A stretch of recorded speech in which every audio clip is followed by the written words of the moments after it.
Hello and welcome to Freedom News, the news you can use to help keep Canada free. I have a video that may be hard for some of you to watch. It's the CBC just gushing and defending convicted terrorist Omar Khadr and just outright really insulting the intelligence of this U.S. Marine. But you know what? That's why we really need to just obliterate the CBC. Joining me now from Salt Lake City, Utah, is retired U.S. Special Forces Sergeant First Class Lane Morris. Mr. Morris was blinded in one eye during the 2002 firefight in Afghanistan involving Omar Khadr. Nice to see you, Mr. Morris. It's nice to see you, Rosemary. Okay, so the settlement has happened. Omar Khadr has the money. He has the apology. What are you doing to actively try and go after some of that money, or are you doing anything?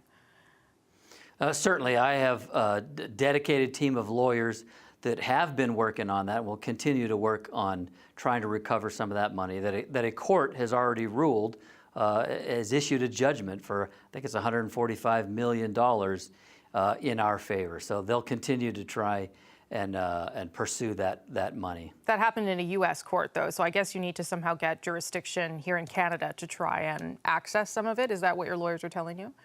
That's right, and that's what they're working on, both with U.S. lawyers and then lawyers there in Canada. And what are they telling you about the opportunity or whether that might actually happen? Well, certainly the Canadian government's cover-up in this matter and their attempt to shield Omar from any kind of legal process in that matter has been significant and has definitely made it much more difficult. But the attorneys, they're good attorneys, and I think they'll continue to try and make that happen. The government says that they did not try in any way to, intervene in this lawsuit, that they weren't trying to prevent you from going after the money. But you don't believe that, it doesn't sound like.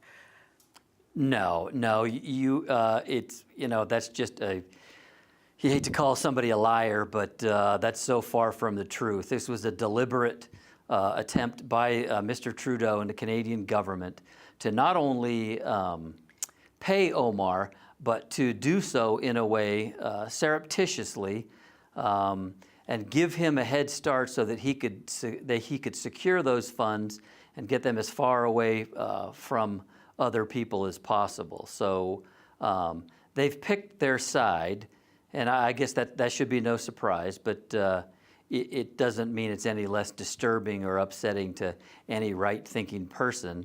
Under what alternative reality do you give a convicted terrorist with a history of money laundering, funding, international funding? Well, how do you give that person a check for $10.5 million? Just for fact-checking basis, he's not actually a convicted terrorist. He agreed to a plea deal, which he says he did in order to get out of Guantanamo Bay. So there is a difference, and I know that he wants that to be overturned in a U.S. court, as other detainees of Guantanamo Bay have attempted to do as well, just for accuracy's sake. But the Supreme Court, as Rosemary, yes. he's been convicted in the. I was there. He's been convicted at Guantanamo in a trial, and this is what the Canadian government and his attorneys and Mr. Trudeau continue to try and pick and choose from the legal outcomes and use the legal system whenever it suits them and jump in and out of the politics. The conviction stands. The politics have overruled that, and I guess that's the most disturbing part to me. I would agree that politics have played a big part in this story, certainly. But as you know, the Supreme Court of Canada ruled a number of times, and very definitively in 2010, that the Canadian government failed Omar Khadr in terms of upholding his rights under Canada's Charter of Rights and Freedoms. And I guess they felt that they needed to address that, given that Omar Khadr had sued the government. What would you rather they have done? Fought it in the courts? What do you think would have been the better outcome for the government?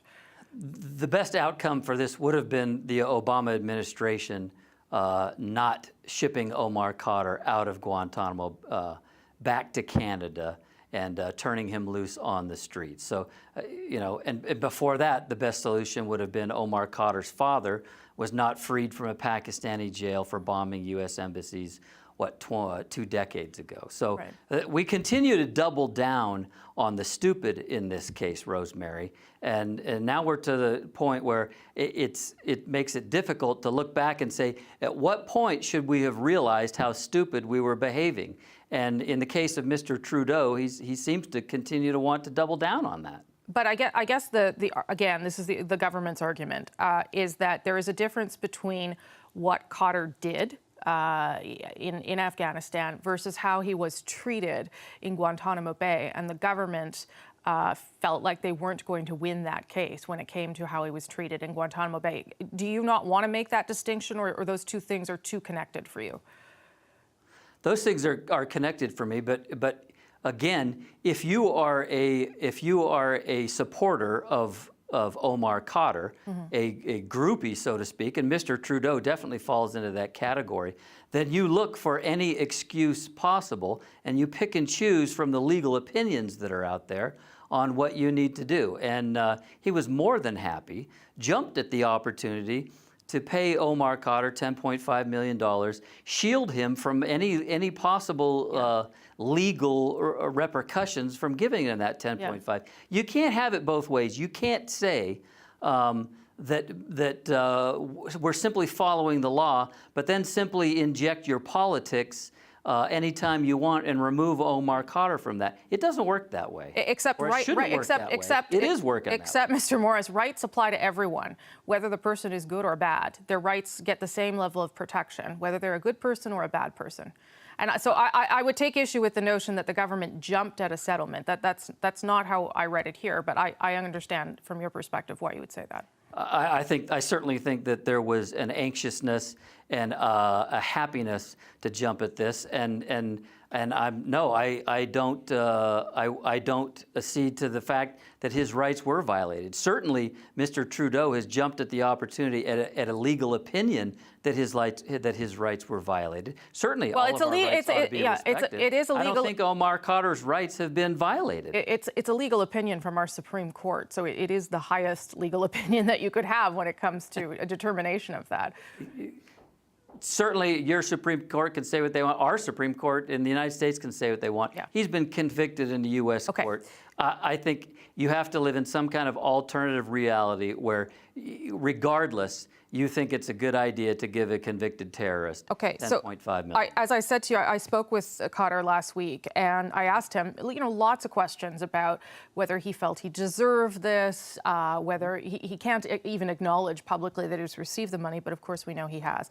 And he said that he really hoped that the apology and the compensation package, which again he doesn't acknowledge, doesn't cause anyone pain, and if it does, he's sorry for the pain that causes. Oh. So does it cause you pain? Does it make you angry? When he says something like that, what would you say to him? It doesn't cause me pain. It makes me angry. And as with Mr. Cotter, his attorney, who have both, they've thrown so many stories, made so many statements, ridiculous statements over the years on motivations, how they feel, how they don't feel, that nothing these people says carries any water with me. It's a simple thing. If Mr. Cotter truly feels bad, I mean, we've all been raised from a very young age, Rosemary, that there's a simple way to make things right. All he's got to do is sign that check over to Tabitha Speer, and I'm sure that he'll feel better, his conscience will be clear, and he'll be helping out a widow with 2 children who's trying to raise them to do a good thing. It won't bring her husband back, but it certainly will honor his memory, and he can at least feel for the rest of his life that he's at least tried to make amends for the horrific crimes he's committed. Lane Morris, thank you for making the time. I appreciate it, sir. Thanks for having me, Rosemary. Well, that's all I have for today. Like if you like, share, comment, and of course, subscribe. And remember, working together, we can help keep Canada free. Thank you, and have a good day.